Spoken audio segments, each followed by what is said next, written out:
Хочу показати вам розпакування товару, який я замовив в інтернет-магазині Розетка. Забрав у них на відділенні. А саме я замовив автохолодильник в компанії Mystery, модель МТС-401. Об'єм автохолодильника 40 літрів. Він може як підключатися до прикурювача автомобілі на 12 вольт і також від розетки 220. Він підтримує температуру до мінус 12-16 градусів. Тобто ви в нього ложите вже охолоджений товар, там продукти. І холодильник саме тільки підтримує температуру.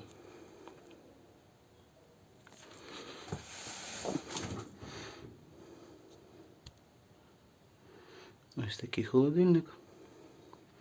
Зараз почнемо розпаковування.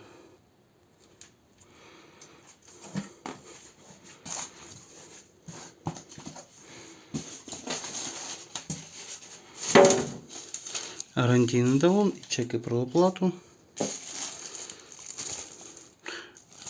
Руководство по експлуатації.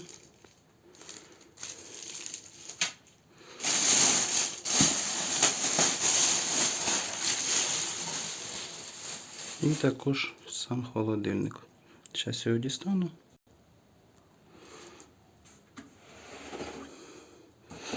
Має ось такі колесика.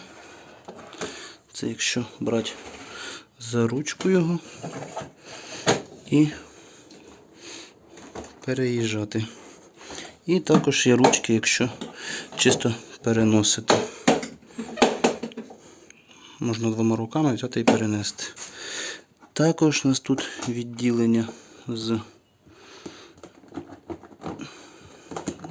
шнурами для підключення до мережі. Також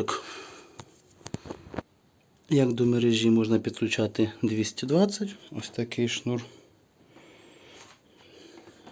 до метра. І також до прикурювача в автомобілі. Шнурок довжиною до 2 метрів. Також тут є кнопки.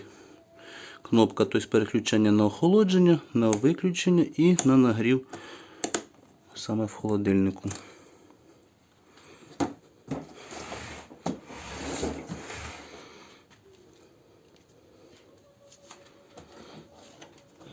Тут що добре, що якщо будете їхати в авто, сама кришка відкриватися не буде, вона захищена. Тобто є клавіша, яка затримує. Ось такий холодильник. Тобто ці перегородки можна знімати.